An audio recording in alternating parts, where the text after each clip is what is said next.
Assalamu alaikum everyone. Today we are going to discuss lecture 6 of mathematics and statistics. You can also watch these lectures as you know on Triple M Make My Maths.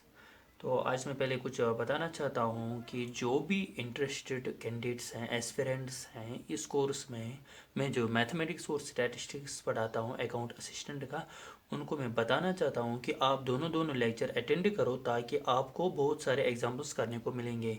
Suppose अगर हम यहाँ से 2 examples करेंगे आपको different 2 examples triple M make my maths channel पे करने को मिलेंगे। ठीक है, तो आप ज़रूर देखिए ताकि आपका जो कोई भी कन्फ्यूजन होगा, ये जो बेस हैं आपको मैथमेटिक्स की जिसमें हर साल क्वेश्चन आते हैं, किसी भी कॉम्पिटिटिव एग्ज़ाम में क्वेश्चन आते हैं, आपको ये स्ट्रॉन्ग हो जाएगा। ठीक है, तो आज का जो एग्ज़ाम्पल है that is in a committee. हमारे पास एक कमेटी है जिसमें क्या है 50 पीपल स्पीक फ्रेंच, जिसमें ये जो 50 पीपल है ना ये क्या बोल सकते हैं फ्रेंच लैंग्वेज। ठीक है, तो एंड 20 स्पीक स्पेनिश। इनमें से इन 50 में से अच्छा इन कमेटी 50 पीपल, ये जो कमेटी है ना उस कमेटी में से 50 पीपल फ्रेंच बोल सकते हैं और 20 स्पेनिश। और ये जो 10 है ना इसके बाद 10 स्पीक बोथ। बोथ का आपको पता ही होगा जो कि मैंने आपको ऑलरेडी क्लियर किया है। 10 speak both Spanish and French. ये जो इनमें से 10 बंदे ऐसे हैं जो स्पेनिश भी बोलते हैं और फ्रेंच भी बोलते हैं। How many speak at least one of these 2 languages. तो हमें क्या बोलना है कि इनमें से अब ऐसे कितने बंदे हैं जो कम से कम एक लैंग्वेज इनमें से बोल सकते हैं। मतलब अगर कोई सिर्फ स्पेनिश ही बोलता है वो भी आएगा, सिर्फ फ्रेंच बोलता है वो भी आएगा, या जो बंदे दोनों बोलते हैं मतलब स्पेनिश एंड फ्रेंच वो भी इसमें आएंगे, क्योंकि one of these at least का मतलब है कम से कम एक, मतलब जो दोनों कर सकता है वो भी चलेगा, तो कम से कम एक होना चाहिए। तो पहले हम सॉल्यूशन इसका करते हैं। कैसे देखो, अगर हम फ्रेंच करेंगे एफ से डिनोट एंड स्पेनिश करेंगे एस से डिनोट, विच मीन्स फ्रेंच जो है ना in a committee 50 people speak French. French कितने बोल सकते हैं 50, which means number order of F. Order of F, ये जो सेट एफ है ना तो इसमें कितने एलिमेंट्स हैं 50 and 20 speak Spanish. 20 speak Spanish means ये जो स्पेनिश का सेट बनेगा उसमें कितने बंदे हैं 20 इज इक्वल टू 20। अब मुझे बताओ ये जो 10 बंदे हैं ना ये कौन से हैं जो बोथ। बोथ का मतलब क्या है इंटरसेक्शन वाले। ये जो एफ एंड इंटरसेक्शन एस, मतलब F intersection S means common, जो फ्रेंच भी बोलते हैं और स्पेनिश भी। इसका ऑर्डर क्या आएगा, इसका ऑर्डर आएगा 10। तो अब आप ये जो है ना ये किस फार्मूला से आप ये कर सकते हैं, किस फार्मूला से जो मैंने आपको कल बताया। सिर्फ वहाँ पे एक्स और वाई था, यहाँ पे एफ एंड एस हैं, तो आप वहाँ पे चेंज कर सकते हैं। तो मैंने जो बोला था वेन डायग्राम से, तो उस हिसाब से इसको हम कैसे करेंगे। देखो, एक बनेगा फ्रेंच, दूसरा बनेगा स्पेनिश। ठीक है इतना। तो इसमें क्या क्या है, पहले सबसे पहले आप पुट करो ये जो इंटरसेक्शन वाले हैं, या तो आप ऐसे भी कह सकते हैं कि 50 बंदे जो है ना वो क्या बोलते हैं फ्रेंच। तो ऐप के साथ आएगा 50, जो मैंने कल भी बताया कि इस सर्कल में ऐप के सर्कल में कितने बंदे आएंगे 50, विच मीन्स 50 एलिमेंट्स। और ये जो स्पेनिश है ना उसमें कितने 20। ठीक है, तो इसके बाद ये जो 10 है ना बोथ 10 मीन्स यहाँ पे ये जो इंटरसेक्शन है यहाँ पे 10 आएंगे, मतलब ये जो इंटरसेक्शन वाला पोर्शन है इसमें 10 बंदे हैं। ठीक है, तो अब क्या करेंगे, ये जो 10 है ना ये किस में आ गया है, ये ऐप का भी पोर्शन है और एस का भी पोर्शन है। मतलब अगर ऐप में 50 बंदे हैं तो यहाँ पे कितने हैं 10, तो अब यहाँ से कितने होंगे 40, क्योंकि 40 प्लस 10 ही होता है ना 50। तो आप हमेशा ये जो यहाँ पे टोटल होता है आप इंटरसेक्शन वाले इसमें से सब्ट्रैक्ट करो, मतलब 50 में से 10 हम सब्ट्रैक्ट करेंगे तो बचा कितना 40, तो यहाँ से 40 आएंगे। ठीक है, तो अगर स्पेनिश 20 है तो स्पेनिश का जो सर्कल है इसमें ऑलरेडी 10 है, तो अब कितने रह गए 10। ठीक है इतना। तो अब मुझे बताओ इसने क्या कहा है, how many speak at least one of these 2 languages. कम से कम वो कौन से कितने बंदे हैं जो कम से कम एक लैंग्वेज कर सकते हैं। मतलब यहाँ पे आप देखो कम से कम होता है ये जो है ना eight least one of these, at least. तो इसका मतलब है एक्चुअली हमें निकालना क्या है, हमें निकालना है एफ यूनियन एस, क्योंकि मैंने कहा था union is related to R R either, मतलब या तो एफ या तो एस या दोनों एफ एंड एस। तो वही तो हो गया एटलीस्ट कम से कम एक भी इसी में आएगा, क्योंकि जो सिर्फ एफ ही कर सकता है वो भी इस सेट में आएगा, जो सिर्फ एस वाले हैं वो भी इसमें आएंगे, या ऐसे भी बंदे हैं जो एफ और एस में हैं। तो आइदर वाले निकालना है, ठीक है। तो आइदर का मतलब यहाँ से देखो, ये जो 40 बंदे हैं ना, मतलब समझना, तो 40 बंदे ऐसे हैं यहाँ पे जो सिर्फ एफ बोलते हैं, क्योंकि ये एफ के सर्कल में है ना। मगर एस का सर्कल जो है ना, ये यहाँ से, मतलब एस के सर्कल के बाहर जो बंदे हैं दैट इज 40। तो इसका मतलब है कि ये जो 40 बंदे हैं ये सिर्फ क्या बोलते हैं, एफ। और अब ये जो यहाँ पे 10 है, ये these are able to speak both languages F and S. और यहाँ पे जो 10 है, तो these are able to speak only S, which means ये जो यहाँ पे 10 बंदे हैं ये सिर्फ स्पेनिश कर सकते हैं, ठीक है। तो अगर आपको आइदर चाहे या आर चाहे या एट लीस्ट वन मीन्स इनको आपको ऐड करना है, 40 प्लस 10 प्लस 10, 40 प्लस 10 प्लस 10, क्योंकि 40 ऐसे बंदे हैं जो सिर्फ स्पेनिश की फ्रेंच के सर्कल में हैं, तो ये तो आएंगे क्योंकि एक लैंग्वेज तो ये करते हैं ना। ऐसे ही ये जो 10 बंदे हैं ना, ये भी सिर्फ एक यहाँ पे स्पेनिश बोल सकते हैं, तो मतलब ये भी आएंगे। और ये जो बीच में है ना, ये दोनों करते हैं, मतलब ये भी आएंगे। तो कितना, 60 इज द आंसर। अगर आपका क्वेश्चन होता तो आप ऐसे भी कर सकते हैं फार्मूला से। तो अगर आपका क्वेश्चन होता, इसको मैं थोड़ा एक्सटेंड करूंगा, how many people can speak only French. Important question है, आ सकते हैं। तो ये जो है ना ओनली फ्रेंच, ओनली याद रखना, इसमें ओनली का जो मीनिंग है ना वो यहाँ पे वाइटल रोल प्ले करता है। ओनली मीन्स सिर्फ फ्रेंच, न कि फ्रेंच। अगर होता फ्रेंच में कितने हैं, मतलब ऐसे कितने बंदे हैं जो फ्रेंच बोलते हैं, तो फ्रेंच के सर्कल में जो भी आएंगे that is 40 plus 10 that is 50, ये क्वेश्चन में गिवन था। तो ओनली फ्रेंच का ये मतलब नहीं है, तो only French and French there is lot of difference, क्योंकि यहाँ पे ओनली है, ओनली का मतलब सिर्फ फ्रेंच, इसमें स्पेनिश नहीं होनी चाहिए। तो ये जो 10 बंदे हैं ना ये स्पेनिश भी बोल सकते हैं, मतलब ये तो यहाँ से चले जाएंगे। सिर्फ ये जो 40 बंदे हैं ना ये ऐसे हैं, सिर्फ इन क्या ये सिर्फ एक लैंग्वेज कर सकते हैं दैट इज फ्रेंच। तो अगर ओनली फ्रेंच होता विच मीन्स 40, तो ओनली फ्रेंच का एक्चुअली मीनिंग है जो आपने पढ़ा है कि फ्रेंच बट नॉट स्पेनिश। तो ओनली फ्रेंच अगर होगा तो इसको हम ऐसे भी बोल सकते हैं ना, फ्रेंच बट नॉट स्पेनिश, क्योंकि ऐसे बंदे जो सिर्फ फ्रेंच बोलते हैं मगर स्पेनिश नहीं बोल सकते हैं, तो उनको हम बोलेंगे ना ओनली फ्रेंच। तो फ्रेंच, फ्रेंच मीनस इसको हमने डिनोट किया है एफ से, बट नॉट स्पेनिश का मतलब है माइनस एस। तो एफ माइनस एस का पोर्शन आएगा, वो कौन सा पोर्शन है जो मैंने कहा है कि इंटरसेक्शन बाहर निकाल के जो पोर्शन बचता है दैट इज दिस क्रीसेंट। इसमें कितने एलिमेंट्स हैं, 40, which means 40 is the answer. तो ऐसी अगर आपके पास ओनली स्पेनिश होता, ओनली स्पेनिश का मतलब है कि सिर्फ स्पेनिश, फ्रेंच नहीं, तो फ्रेंच वाले यहाँ से चले जाएंगे, यहाँ से सिर्फ ये जो 10 एलिमेंट्स है ना ये होते हैं ओनली स्पेनिश। ये ऐसे बंदे हैं जो सिर्फ स्पेनिश बोल सकते हैं, ठीक है ना।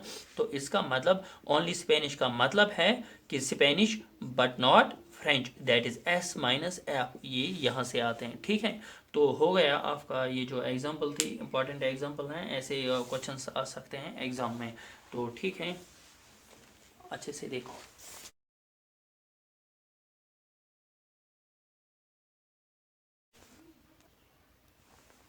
अब ये जो नेक्स्ट एग्जाम्पल है दैट इज इन अ सर्वे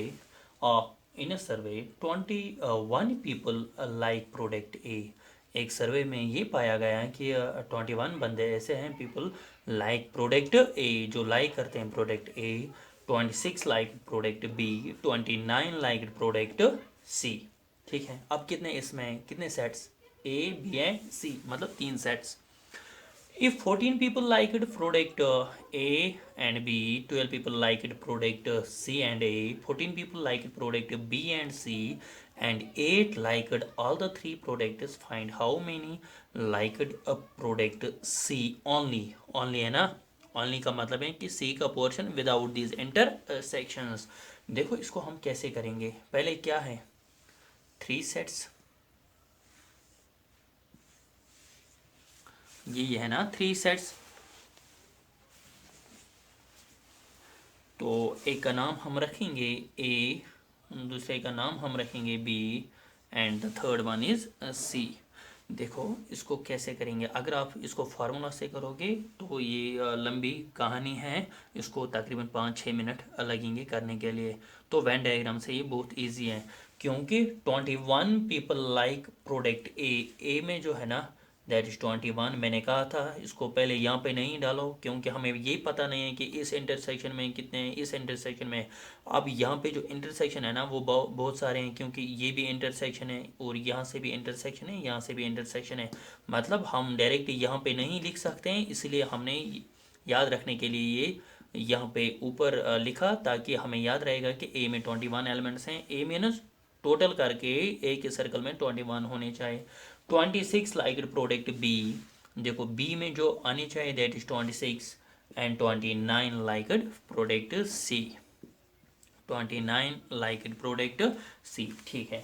तो अब इसके बाद क्या है, if 14 people liked product A and B, ये जो है ना कॉमन कॉमन है ना, ए और बी का जो कॉमन पोर्शन है उसमें कितने एलिमेंट्स हैं, 14। देखो ए और बी का कॉमन पोर्शन आपको दिखाई देता होगा, यहाँ से ये वाला सर्कल ए है और ये किसका सर्कल है, बी का। तो इसका जो कॉमन पोर्शन है दैट इज ये किसका कॉमन पोर्शन है, ए और बी का। ऐसे आप चेक कर सकते हैं, सी का जो कॉमन बी एंड सी का जो कॉमन पोर्शन है वो यहाँ पे है, अच्छे से देखना। और ए और सी का जो कॉमन पोर्शन है वो यहाँ से है। तो यहाँ पे जो पोर्शन है ये बीच में ये जो छोटा पोर्शन है ये क्या है, ये ऐसा पोर्शन है जो कि ए का भी है, बी का भी है और सी का भी है, ठीक है। तो अगर हम करेंगे ना A intersection B intersection C means common elements which belongs to all the 3 sets lies here, ठीक है ना। तो आपको ये समझ आया होगा। तो अब करना क्या है, पहले हम सबसे पहले वो एलिमेंट यहाँ पे रखेंगे जो सबका कॉमन है, ठीक है, ये इसका प्रोसीजर है। इसके बाद हम कॉमन एलिमेंट्स रखेंगे जो यहाँ से होंगे, दोनों दो दो सेट्स का। पहले हम ये यहाँ पे रखेंगे। तो सब यहाँ पे था 8 लाइक्ड ऑल द 3 प्रोडक्ट्स। 8 जो है ना, क्या 8 एलिमेंट्स ऐसे हैं जो 3 प्रोडक्ट्स लाइक करते हैं, तो वो कहाँ पे होंगे, यहाँ पे। आया समझ। तो अगर यहाँ पे 8 है ना, तो ये सब का होगा, ए का भी, बी का भी, सी का भी। मतलब ये ए में भी यहाँ से माइनस हो जाएगा, बी में भी और सी में भी, वो बाद में देखेंगे। देखो इसके बाद क्या है, अभी हमने पढ़ा था ए एंड बी।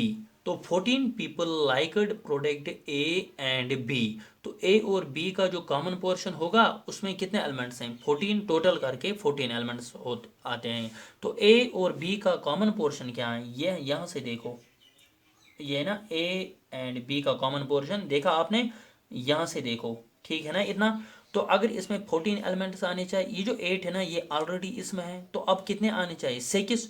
मतलब वो कहाँ पे होंगे, यहाँ पे। तो अगर हम अब टोटल करेंगे, ये जो ए और बी का कॉमन पोर्शन है हम करेंगे ऐड, 6 + 8 = 14। तो ठीक है इतना। इसके बाद क्या लिखा है, 12 people liked product C and A. तो 12 जो है ना वो बिलोंग्स टू है ए और सी में, मतलब ये कॉमन है। 12 एलिमेंट्स ऐसे हैं जो कॉमन है ए और सी के दरमियान। तो ए और सी का कॉमन पोर्शन कहाँ से है, ठीक है, यहाँ से, अच्छे से देखना। तो इसमें कितने एलिमेंट्स आने चाहिए, 12। मगर इसमें ये जो 8 है ना ये ऑलरेडी है, ठीक है ना, क्योंकि यहाँ पे आप अच्छे से देख सकते हैं इस ये पोर्शन। तो इसमें ऑलरेडी 8 आते हैं। तो अब कितने आने चाहिए, 12 टोटल आने चाहिए। तो अब अगर यहाँ पे 8 हैं तो यहाँ पे फिर 4 होंगे, ठीक है ना। तो इसके बाद क्या है, 14 people liked product B and C. B और सी के दरमियान जो कॉमन पोर्शन है उसमें 14 एलिमेंट्स आने चाहिए। तो बी और सी के दरमियान कॉमन पोर्शन कहाँ से है, अच्छे से देखना। देखो ये बी और सी के दरमियान जो सर्कल्स है ना इनका जो कॉमन पोर्शन है वो यहाँ पे है, ठीक है। तो अगर इसमें 14 एलिमेंट्स आने चाहिए, 8 ऑलरेडी आते हैं यहाँ से। तो अब कितने आने चाहिए, 6। तो हो गए 6। आया समझ में? तो अब ये जो 6 एलिमेंट्स है ना, ये किसके दरमियान है? बी और सी के दरमियान, ठीक है। तो अब आप टोटल कर सकते हैं 6 + 8 = 14, तो 14 एलिमेंट्स बी और सी के दरमियान कॉमन है। तो अब क्या है, देखो, अब आप यहाँ पे सबसे पहले जब भी आपको दो सेट्स होंगे पहले कॉमन डालो, वो आपने देखा। तो अगर आपके पास 3 सेट्स होंगे, सबसे पहले आप बीच वाला ये जो एलिमेंट है वही आप पुट करो, ठीक है। तो बाकी आप ये फिल करो, ये 3। तो इसके बाद आप कोशिश करो इनको, अब आप यहाँ से पॉइंटेज डाल सकते हैं, मतलब अब आप चेक कर सकते हैं कि यहाँ पे कितने पीपल ऐसे हैं जो लाइक करते हैं ये वाले पोर्शंस, ठीक है। तो देखो, ए के पोर्शन में कितने एलिमेंट्स हैं? 21। अगर ए के पोर्शन में 21 है, मतलब ए का पोर्शन क्या है? सर्कल, तो इसमें 21 आने चाहिए। अब आप ड्रा करो सर्कल ए का, ताकि आपको आइडिया मिलेगा। देखो, यहाँ से ए का सर्कल है, देखा आपने? तो अगर इतना ए का सर्कल है तो ऑलरेडी इसमें कितने एलिमेंट्स हैं? 6 भी आता है, 8 भी आता है, 4 भी आता है। तो 6 + 4 = 10, 10 + 8 = 18। तो अब कितने होने चाहिए? 21 टोटल होने चाहिए, मगर यहाँ से कितने आते हैं? 8, मतलब यहाँ पे 3। आया समझ? तो अब आप यहाँ से देखो, अगर बी में 26 एलिमेंट्स टोटल होने चाहिए, तो अब आप बी का सर्कल देखो ऐसे ही। तो टोटल करो आप, ये जो 3 एलिमेंट्स बी में आते हैं, 6 + 6 = 12, 12 + 8 = 20, एंड हियर इट 26। तो यहाँ से कितने होने चाहिए? 6। तो अब आप बी के सर्कल में जितने भी एलिमेंट्स हैं काउंट करके आप चेक कर सकते हैं वो कितने आते हैं? 26। अब इसके बाद सी में जो 29 एलिमेंट्स हैं, तो अब आप यहाँ से चेक कर सकते हैं सी के सर्कल में कितने एलिमेंट्स हैं? 6 + 8 = 14, 14 + 4 = 18, तो 18 + 11 = 29। अब आपकी जो वेन डायग्राम है ना वो कंप्लीट है। अब देखो हम कितने क्वेश्चंस यहाँ पे बना सकते हैं। How many liked product C only? तो सी ओनली का मतलब है, इसने ये नहीं कहा कि सी में कितने, अगर सी में का होता तो वो तो ऑलरेडी गिवन था 29, मगर ओनली सी का मतलब है वो जो सी वाले लाइक करते हैं ना, ना तो वो ए लाइक करने चाहिए ना तो वो बी लाइक करने चाहिए, दैट इज सी ओनली। तो सी ओनली, देखो सी का जो सर्कल है ना यहाँ से, ठीक है, इसमें ये जो 8 बंदे हैं ना, ये ए भी लाइक करते हैं, बी भी लाइक करते हैं और सी भी लाइक करते हैं, मतलब ये नहीं आएंगे, ठीक है। और यहाँ से जो 4 है ना, वो ऐसे बंदे हैं जो सिर्फ ए और सी लाइक करते हैं, ठीक है। मतलब दो तो लाइक करते हैं ना, क्योंकि ये कॉमन पोर्शन में, ये भी नहीं आएंगे। सी जो है ना यहाँ से, ये भी कॉमन पोर्शन में है, मतलब 21 के कॉमन पोर्शन में है बी और सी के, मतलब ये भी नहीं आएंगे। फिर कौन से एलिमेंट्स ऐसे हैं? ये जो 11 है ना, 11 एलिमेंट्स, ठीक है, 11 एलिमेंट्स ऐसे हैं जो सिर्फ सी के सर्कल में है, ना तो वो ए के सर्कल में है और ना तो वो बी के सर्कल में है। मतलब ये जो एलिमेंट्स है ना, इनको बोलते हैं ओनली सी। आया समझ में? ये जो यहाँ पे अगर आपका क्वेश्चन होता ओनली ए, तो ओनली ए का मतलब है यहाँ पे जो 3 एलिमेंट्स है ना, ना तो वो बी से टच करते हैं और ना तो वो सी से टच करते हैं, मतलब ये थे ओनली ओनली ए। और अब आप यहाँ पे देख सकते हैं, इनको हम लिख सकते हैं ओनली बी। तो इसके बगैर भी हम और क्वेश्चंस बना सकते हैं। अगर आपके पास होता only A and B, only A and B का मतलब है कि सिर्फ ऐसे पीपल, सिर्फ ऐसे एलिमेंट जो ए और बी के दरमियान होने चाहिए, तो दैट इज ओनली, मगर सी के दरमियान नहीं होनी चाहिए, मतलब सी पे वो टच करनी नहीं करनी चाहिए। तो अब आप चेक कर सकते हैं, देखो ए और बी का जो कॉमन पोर्शन है, ये वाला पोर्शन, इसमें कितने एलिमेंट्स हैं? 6 + 8 = 14 एलिमेंट्स हैं जो गिवन था। अब आप ये चेक भी कर सकते हैं, ए और बी के दरमियान, ए और बी यहाँ पे था, ए और बी के दरमियान 14 एलिमेंट्स थे, मगर यहाँ पे ओनली, ओनली मीनस सी को कैंसिल करके देखो, अगर यहाँ पे 14 एलिमेंट्स हैं ए और बी के दरमियान, ये जो 6 एलिमेंट्स है ना, ये क्या है? इनमें से, इन 14 एलिमेंट्स में से 8 एलिमेंट्स ऐसे जो ए भी लाइक करते हैं, बी भी लाइक करते हैं और सी भी लाइक करते हैं, मतलब सी तो करते हैं ना, मतलब वो नहीं आएंगे, ठीक है ना, क्योंकि यहाँ पे लिखा है ओनली। तो फिर यहाँ से क्या, सिर्फ 6 है ना, तो 6 एलिमेंट जो है ना, ये ऐसे एलिमेंट्स हैं जो सिर्फ कॉमन है ए और बी के दरमियान, क्योंकि सी का सर्कल जो है ना, अब आप चेक कर सकते हैं, यहाँ पे था 6, यहाँ से है सी का सर्कल है ना यहाँ पे, मतलब ये जो 6 एलिमेंट्स है ना ये सी के सर्कल के बाहर है, तो इसको हम बोल सकते हैं ये जो 6 एलिमेंट्स है ना that is only A and B. और ये जो यहाँ पे 6 एलिमेंट्स है ना, क्या ये किसके दरम्यान है? Only B and C is equal to 6। अब यहाँ पे जो 4 एलिमेंट्स है ना, ये कौन से एलिमेंट्स हैं? ये कॉमन है ए और सी के दरमियान, मगर बी का सर्कल इससे बाहर है। तो अब हम बोल सकते हैं ना ये जो 4 है ना कौन से एलिमेंट्स हैं? बताओ जल्दी जल्दी। 4 एलिमेंट्स ऐसे हैं जो ए और सी के दरमियान है। आया समझ? This completes your example second. अगर आपको इसी टाइप की 2 एग्जाम्पल्स और चाहिए, ठीक है, जिसमें मैं प्रोडक्ट 3 वेरिएबल्स 3 सबसेट्स और या 3 सेट्स में उसमें इंक्लूड करूँगा, और वो जो 2 सेट्स वाले, ठीक है, तो अब आप फिर आपको ज़रूरी लेक्चर देखना है अगर आप इंटरेस्टेड हो, या अगर आपको यहाँ पे ही समझ आया आपको ज़रूरी नहीं देखना है तो फिर कोई बात नहीं है। तो आज इतना ही रखते हैं, ठीक है। तो करेंगे नेक्स्ट लेक्चर में, लेक्चर नंबर 7 में हम नया टॉपिक उठाएंगे, ये जो थ्योरी है, थ्योरी ऑफ सेट्स। इतना ही था। तो कमेंट बॉक्स में ज़रूर बताना कि आप इंटरेस्टेड हो तो मुझे स्टार्ट करना चाहिए या नहीं, तो आपको ज़रूरी कमेंट बॉक्स में बता देना चाहिए। तो क्योंकि मैं कमेंट्स आपके चेक करूँगा और मुझे पता चलेगा कि क्या ऐसी ज़रूरत है या नहीं। तो रखते हैं आज इतना ही। तो thank you, have a nice day.